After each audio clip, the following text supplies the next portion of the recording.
There's a joke that's been circulating online recently. Congratulations to the other winners. I'll see you in prison. The joke is aimed at the Forbes 30 under 30 list. Reason being that it's become sort of a curse. Several former Forbes honorees have been charged with major financial crimes. Well, About Sam Bankman-Fried and Caroline how do you Ellison think they of got on James, the list in the Charlie first Jarvis place? at Frank, and even Martin Scarelli before them. Some of No these idea who stories these are covered in people are. detail on this channel. But by 2023, it was getting so bad that even Forbes had to address it. They released a piece titled Hall of Shame. It featured past winners who ended up facing fraud allegations. And now, there's another name to add to that list. Guche Guven, the 26-year-old CEO of fintech startup Calda, was charged with securities fraud, wire fraud, visa fraud, and aggravated identity theft. Jesus Christ. Calda looked like a fast-moving fintech company with brand partnerships and healthy revenue. It carried the right credentials, but all was not as it seems. What started as an investigation into fraud and inflated figures spiraled into aggravated identity theft, a federal crime. Now its CEO is facing up to 52 years in prison. Holy A shit. disclaimer. This case is ongoing, and the allegations remain unproven in court. You know, and then I think my life is what slow, exactly and I'm like, hey, at least I'm not What did investors facing think they were 52 funding? years in prison And for why fucking does this fraud. particular badge keep appearing in stories like this? You are watching Cold Fusion TV. Cold Fusion. I've never heard of any of these people or If any you of had these come across companies. Calda I in have no idea 2024, what this shit nothing is. about it would have looked unusual. It was a New York-based fintech startup founded in 2022. At its core, it was a software service looking to change the way loyalty programs worked for brands. You see, for large brands, loyalty programs are a big expense. Airlines offer miles, retailers offer points, cashback platforms promise rewards. The point of these programs is more about marketing than revenue. They keep customers loyal to a brand, but the extra revenue brought in by such schemes is limited. Calda's pitch was to flip the script on its head. What if those reward programs could generate revenue instead? So this is how it would work. A brand could run its usual rewards program, but inside that program, customers would see offers from other companies. Think seeing travel deals while browsing for retail discounts. These third-party companies are willing to pay for consumer traffic. If a customer clicked through and has made a purchase, the company that showed the ad space inside their loyalty program would earn a commission. In practical terms, Calda acted as an infrastructure layer, a white-label software system that powered the loyalty experience on the front end and connected brands to networks of affiliate partners on the back end. God, I hate all of this. Okay, so brands could now get paid more for affiliate partnerships through Calda. So far, so good. But as you'll soon see, all was not as it seemed. Though before we get to that, let's first take a look at Calda's It kind founder of sounds like and how CEO. like YouTubers have like Guven products is a that they can Turkish-born sell on their entrepreneur who pages studied through other computer science companies at and UC like Berkeley. advertisers. Kind While of sounds still like at that. Berkeley, she joined Cello, a blockchain project during the bear market in crypto. Why is it always the From hot there, people she who moved commit into Robinhood fraud? Crypto, and later into product roles at OpenSea, one of the largest NFT marketplaces. And lastly, I was at early stage team at OpenSea doing product and design, and there I have been. It's like seeing, it's how nobody. NFTs It's are like powerful all these young across people are the the ones who are chasm committing of these crypto major for crimes. everyday users. They just want to And fucking every get brand and ahead every creator were trying to because they're own pieces of shit. and launch their community. And this was possible with blockchain-powered engagement and loyalty. Oh yeah, Robinhood blockchain's and gonna crypto do everything. do give off a certain smell. But anyway, from that clip, you could see that Guven's early work was at the intersection of crypto and brands. While she was at OpenSea, she worked on brand and creator partnerships, and she noticed that brands were looking for loyalty, membership, and direct engagement. That observation became the foundation of Calda.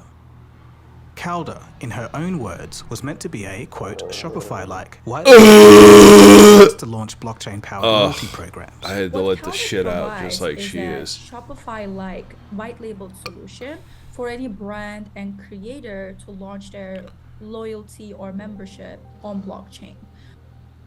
The company had announced it had raised $10 I don't million understand in total anything she's funding, saying, which including a is $7 probably million why she seed sold round. so many people At in the her time, bullshit. Calda publicly referenced brands such as Godiva, Mile, Heat.io, a Swiss football club, BSC Young Boys, and a strategic partnership with the IATA, Always gotta buy International into Air sports. Transport Association, as part of its network.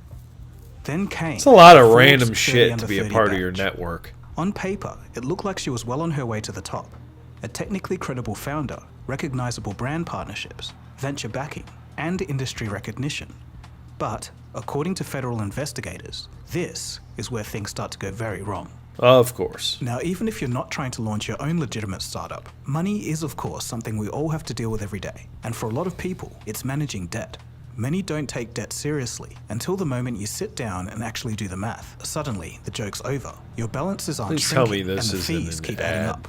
That's when it's time to look at options like PDS debt. And that's because minimum fuck payments you, are designed to PDS stretch out debt. debt for years. Put it PDS debt has already in helped my hundreds of ass. people reduce I don't their want to. debt Oh, and take back fuck control. you. God damn it. Whether I someone's know. struggling You with got credit an cards, advertiser. personal I get loans, it. or I medical get it. bills, Fuck it, PDS though. debt works to understand PDS your debt. financial situation If and your create a family personalized member plan is to help you get out dying, of debt. and because And of the goal their is simple. imminent Help you death, save money, we pay off have debt faster, charged and you start up putting your more of your income back butthole to where it for belongs, all the in your money pocket. you have ever PDS earned, debt which has is an none A+ at all. rating by the Better If Business you Bureau, can't has hundreds of afford five-star that, then reviews on call Google, and holds a PDS 5-star Debt rating on Solutions, Trustpilot, which is part so of we the can Resilient help People you be Alternative, in one more of the best at debt fixing their when you finances. fucking The reality die. is, every month Okay. you wait usually All means right. more Let's interest go. and Come more on. fees added to what you already owe. Wrap The it best time up to start was with the yesterday. The second best time is now. commercial. It's Personally, a if I ever third find of the myself in a fucking situation where I need help getting out video. of debt, this would be Here the we kind of service go. I'd I look into. wanna So go fucking to die. pdsdebt.com/coldfusion Holy to shit, change I your story just in want to 30 watch a seconds. Get your free personalized video. assessment and see How the many best option times for can you at say the pdsdebt.com/coldfusion. name in 30 Scan the QR seconds? code or click the link in the Holy description.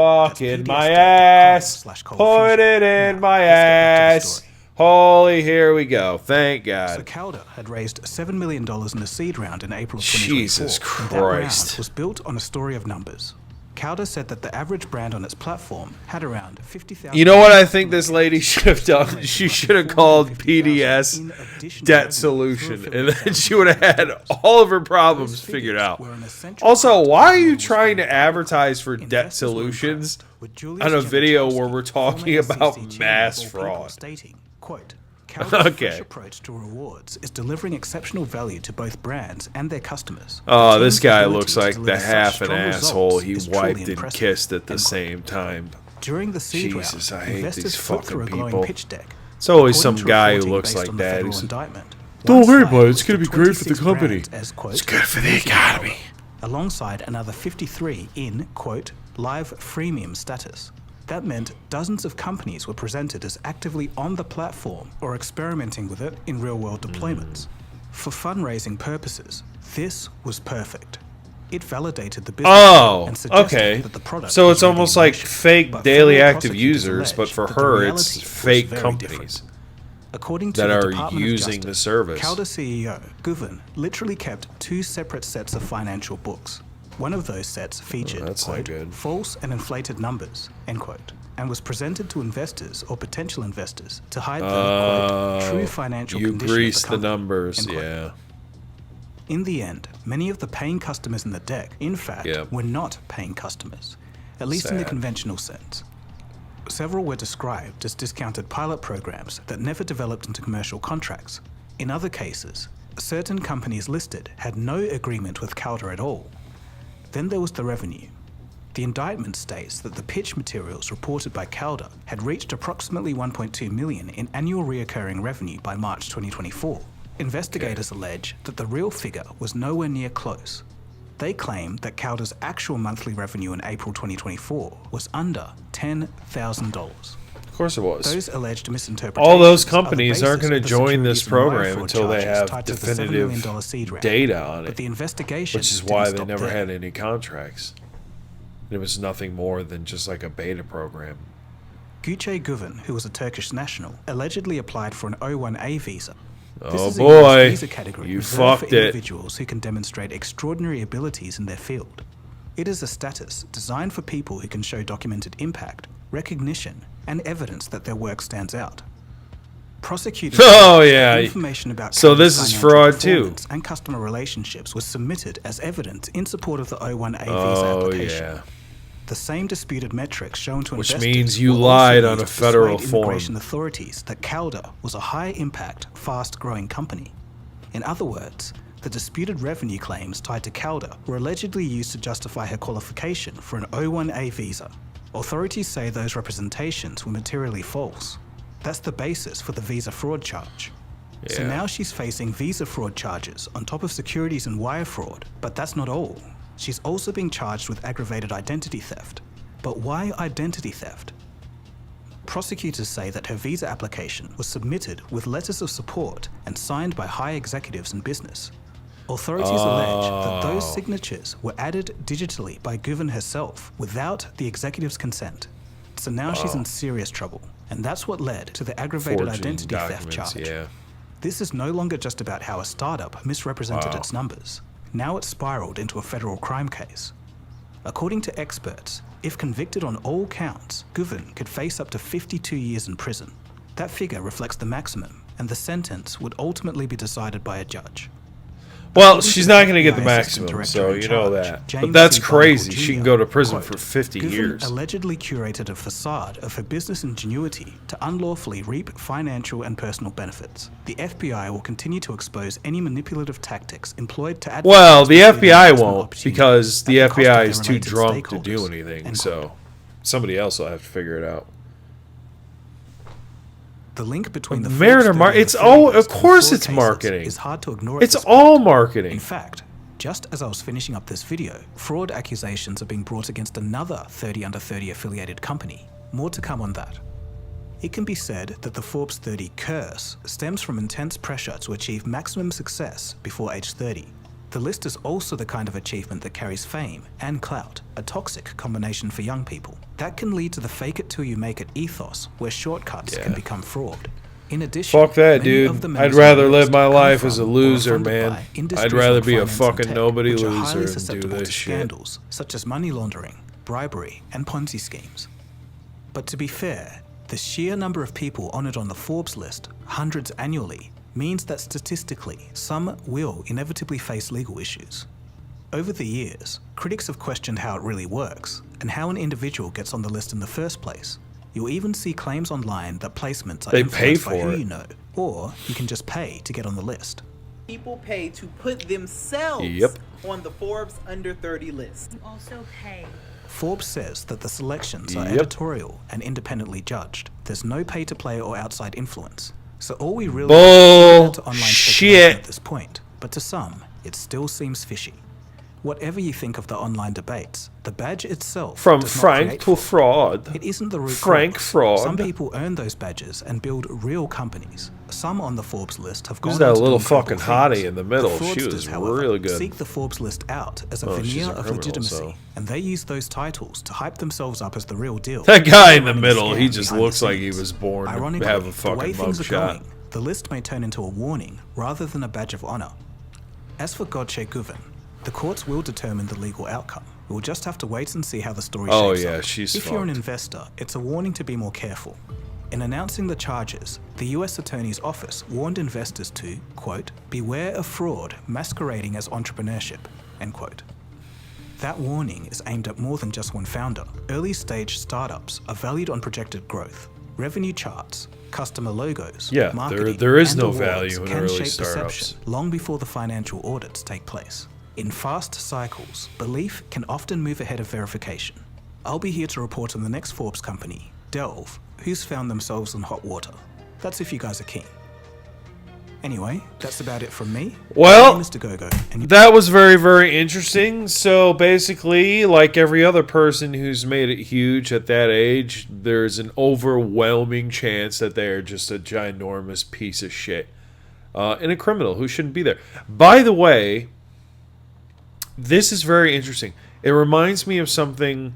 There's an overwhelming statistical database that goes into employee fraud because, as it turns out, the number one reason that new businesses shut down within the first year or two, like overwhelmingly in the United States, is not because of big box stores or getting pushed out by the economy or expensive prices or anything like that. The number one reason that all new businesses in the United States collapse is employee fraud. And it's something called the fraud triangle, which is basically just a more elaborate version of means, motive, and opportunity, a way to justify the act of committing the fraud. And you wouldn't believe the data that shows that the majority of people who commit the biggest crimes in this country are not at all what you would stereotypically think it would be. It's like when you have a master's degree, you're more than like 10 times likely. If you're a manager, it's like you're more than like 15 times more likely to commit fraud.